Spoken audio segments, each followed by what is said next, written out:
जय हिंद दोस्तों, आज हम इस वीडियो में नरसिंहानंद सरस्वती की बात करेंगे, जिसकी फोटो आप स्क्रीन पर देख रहे होंगे। दोस्तों मुझे एक बात समझ में नहीं आती दोस्तों, हमारे देश में सरकार है, अब वो सरकार नरसिंहानंद सरस्वती के ऊपर कार्रवाई क्यों नहीं करती? इसके ऊपर कई केस दर्ज हो चुके हैं। ये ऐसे ऐसे बयान देता है जिससे माहौल बिगाड़ने की कोशिश करता है।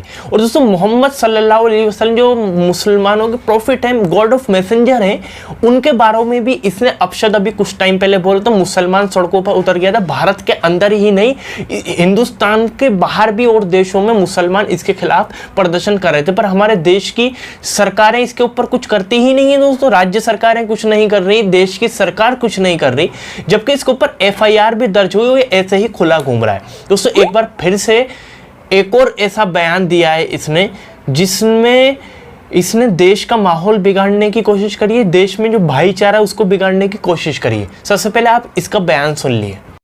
मैं दुनिया में केवल इस्लाम से लड़ रहा हूं, मेरी दुनिया केवल इस्लाम है। मैं पूरी धरती से इस्लाम को खत्म करना चाहता हूं, और वो केवल इसलिए खत्म करना चाहता हूं कि यदि इस्लाम को खत्म नहीं किया गया तो ये पूरी धरती खत्म होगी।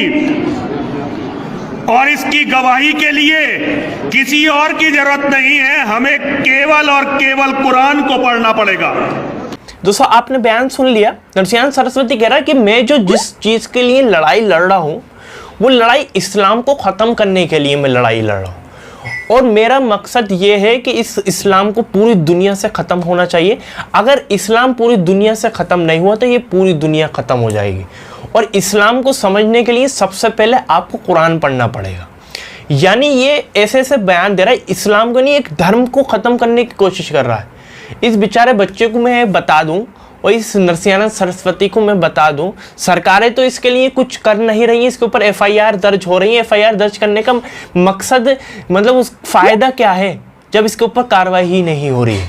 तो इस नरसिंहानंद सरस्वती को मैं बता दूं, जो इसका ख्वाब है कि ये इस्लाम को ख़त्म करने के लिए एक लड़ाई लड़ रहा है, तो इसका ख्वाब कभी ज़िंदगी में पूरा नहीं होगा।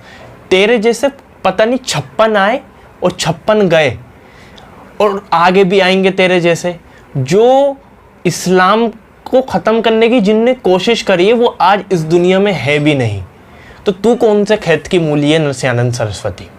मुझे ऐसा लगता है कि इसके ऊपर सरकार का हाथ रखा हुआ है, और सरकार ही इसके ऊपर हाथ रखा हुआ है, तो जब भी तो ये ऐसे ऐसे बयान दे रहा है। अगर इसके ऊपर सरकार का हाथ नहीं रखा हुआ होता तो ये ऐसे बयान देता ही नहीं। इसके ऊपर कार्रवाई होती, इसके ऊपर FIR दर्ज होने के बाद इसके ऊपर गिरफ्तारी होती और इसके ऊपर सख्त से सख्त कार्रवाई की जाती। देखिए ये ऐसे ऐसे बयान देता है जिससे जो भी सेकुलर इंसान होगा वो इसके बयान से सहमत हो ही नहीं सकते, इसको 100% गलत बोलेगा। पर हमारे देश की सरकार को लगता है कि ये हमारा फायदा पहुंचा रहा है, हमारे लिए फायदा पहुंचा रहा है। तो मुझे लगता है कि सरकार ही इसके पीछे से ये काम करवा रही है, ऐसे बयान दिलवा रही है, जिससे देश का जो भाईचारा है, देश का जो माहौल है वो बिगड़े, और एक तरफ हिंदू हो जाए, एक तरफ मुसलमान हो जाए, और हिंदू BJP को वोट देते रहे और मुसलमान बढ़ जाए। तो ये ऐसा माहौल करवाने की कोशिश कर रहे हैं। मुझे लगता है कि नरसिंहानंद सरस्वती ही नहीं, और भी जो लोग ऐसा बयान देते हैं जिससे देश का माहौल बिगड़ता है, तो उनके ऊपर मुझे लगता है देश की सरकार का ही हाथ रखा होता है, जिससे देश की सरकार को फायदा होता है एक माहौल बिगाड़ने की। जब माहौल बिगड़ता है तो देश में जिस पार्टी की सरकार है उसको मुझे लगता है फायदा होता है, इसलिए ही वो इन लोगों से बयान करवाती है, दिलवाती है।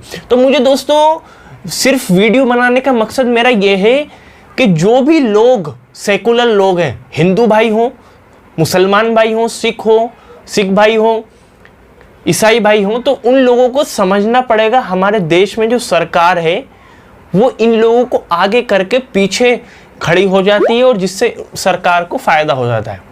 तो मुझे लोगों को बताना ये है कि आपको इन लोगों को समझना पड़ेगा, इन लोगों को इग्नोर करना पड़ेगा। और हमारे देश में जो एक भाईचारा है, जो हमारा देश एक सेकुलर देश है, उस देश में भाईचारा बना रहना चाहिए। तो हमें इन लोगों को इग्नोर करना पड़ेगा, और सरकार की जो नीति है दोस्तों वो समझनी पड़ेगी। तो दोस्तों आपकी क्या राय है इस वीडियो को देखने के बाद? आप नीचे कमेंट में प्लीज जरूर बताइएगा। इस वीडियो को ज्यादा से ज्यादा शेयर करिएगा, लाइक जरूर करिएगा। चैनल पर नए, चैनल को जरूर सब्सक्राइब और बेल आइकन को जरूर दबा दीजिए, ताकि मैं जब भी नई वीडियो लेकर आऊं तो आपको पता चल जाए। चलिए इस वीडियो में इतना ही।